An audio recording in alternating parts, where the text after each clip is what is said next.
2-1 গোলের ব্যবধানে জিতে গেছে ব্রাজিল। মিশরের সাথে 2-1 গোলের ব্যবধানে জিতে গেছে ব্রাজিল। আর প্রথম হাফে 1-1 গোলে সমতা থাকার পরও সেকেন্ড হাফে যেভাবে কামব্যাক করছে ব্রাজিল কামব্যাক তো করবে, কারণ তাদের কোচ মাস্টার মাইন্ড আঞ্চলিক, যেই কোচ রিয়াল মাদ্রিদে থাকতে যেভাবে কামব্যাক করতে সেম অবস্থা ব্রাজিল করতেছে। দেখো এনরিক যে সময় লামছে সেকেন্ড হাফে নাইম্বা 53 মিনিটে গেলা কামব্যাক করে দিচ্ছে, গোল কইরা দলকে এগিয়ে নিয়ে গেছে। এরপরে আর কোনো গোল হয় নাই, 2-1 গোলে ব্যবধানে ব্রাজিল ম্যাচটা জিতে যায়। অসাধারণ।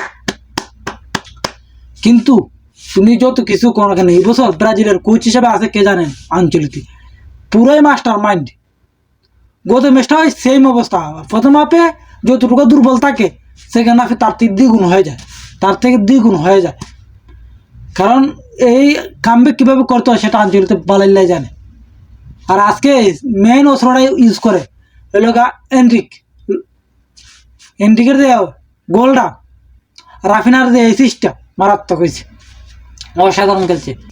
আর এই ম্যাচের মাধ্যমেই প্রমাণ করছে যে ওয়ার্ল্ড কাপে তারা ভালো কিছু করবে। কারণ যেই মিশর স্পেনের সাথে 1-1 গোলে ড্র হয়ে আছে, সেই মিশরকে 2-1 গোলে ব্যবধানে ব্রাজিল হারিয়ে দিয়ে ব্রাজিলের হয়ে গোল করেছে বনু গেমারেজ 8 মিনিটের খেলা।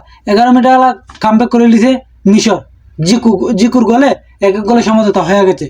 এর হাফ টাইম পরে নাইমে এনরিকে অসাধারণ একটা গোলে ব্রাজিল উইন। আর মেন কথা হলো এলিসন রে ফার্স্ট 11 রাখা ঠিক হবে না ব্রাজিলের জন্য। এলিসন বেকারকে ফার্স্ট 11 রাখার কোনো দরকারই নেই, কারণ ফার্স্ট 11 থেকে কোনো লাভ হবে না, এতে বল ঠিক মতো সেভ দিতে পারে না।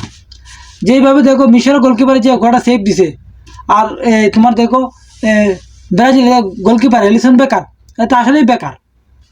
ওই গোলবারে এডারসনকে দিলে একে ভালো হবে।